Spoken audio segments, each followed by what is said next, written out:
দর্শক কেমন আছেন সবাই? প্রতি সপ্তাহব্যাপী আমি আপনাদেরকে নিয়ে যাই বিভিন্ন আর্ট গ্যালারিতে, বিভিন্ন আর্ট এক্সিবিশন দেখাতে।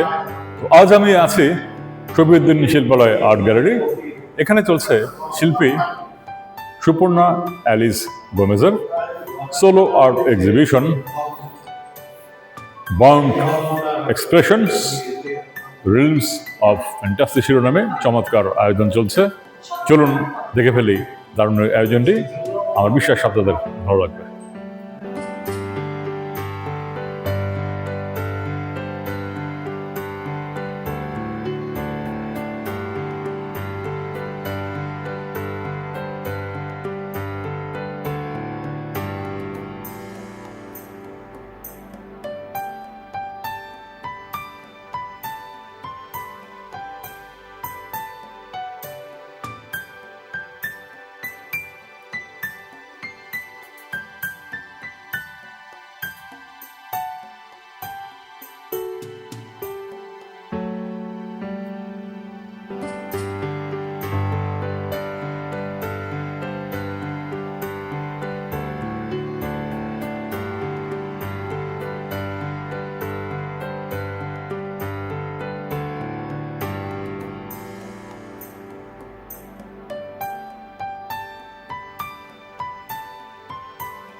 দর্শক, আমি আছি ধানমন্ডির শফিউদ্দিন শিল্পালয় আর্ট গ্যালারি।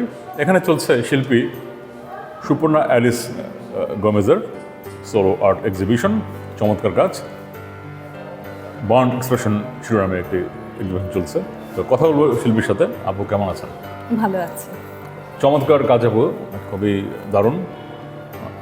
একটা ব্যাপার লক্ষ্য করলাম যে আপনার একটা ইউনিক কালার নিয়ে আপনি কাজ করেছেন, মানে আপনার নিজস্বতা যে ব্যাপারটা, আসলে প্রত্যেকটা শিল্পীর তো একটা নিজস্বতা থাকে, একটা স্টাইল বা একটা কী বলবো কম্পোজিশন যে করে যে একটা ইয়ে থাকে, নিজস্ব যে ধারাটা আর কি। তো আপনার কাছ থেকে জানতে চাই যে আপনার এই ছবি আঁকার পেছনে গল্প, আপনার যে টাইটেলটা এক্সিবিশনের, এই ব্যাপারটা জানতে চাচ্ছি।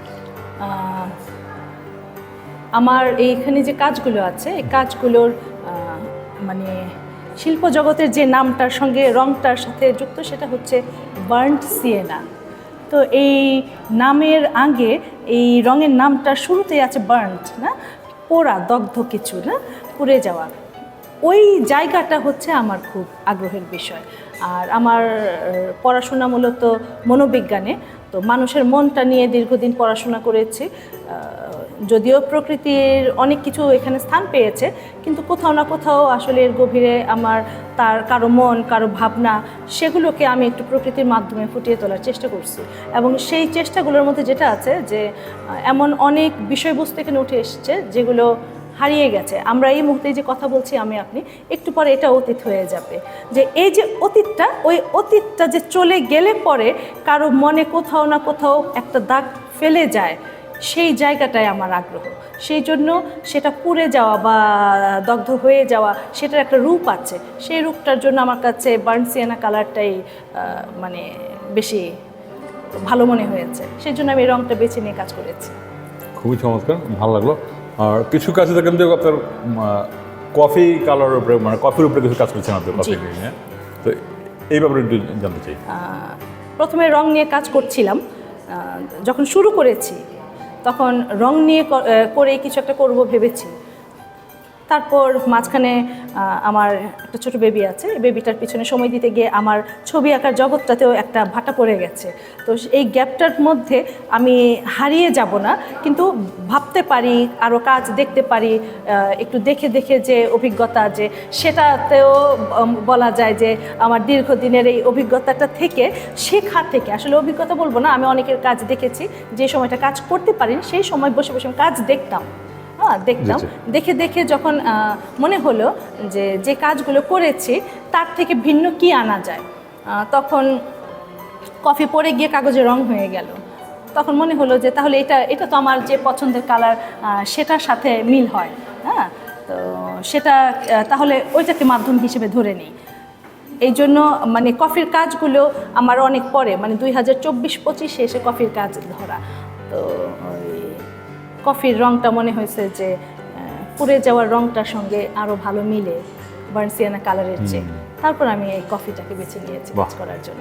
অসাধারণ। আসলে প্রত্যেকটা ছবির পিছনে একটা গল্প থাকে, সেটা জানলাম, দর্শকরা জানলো। আপনাকে অদৃশ্য ধন্যবাদ আমাদেরকে সময় দেওয়ার জন্য। আপনাকেও ধন্যবাদ, অনেক অনেক শুভকামনা থাকলো।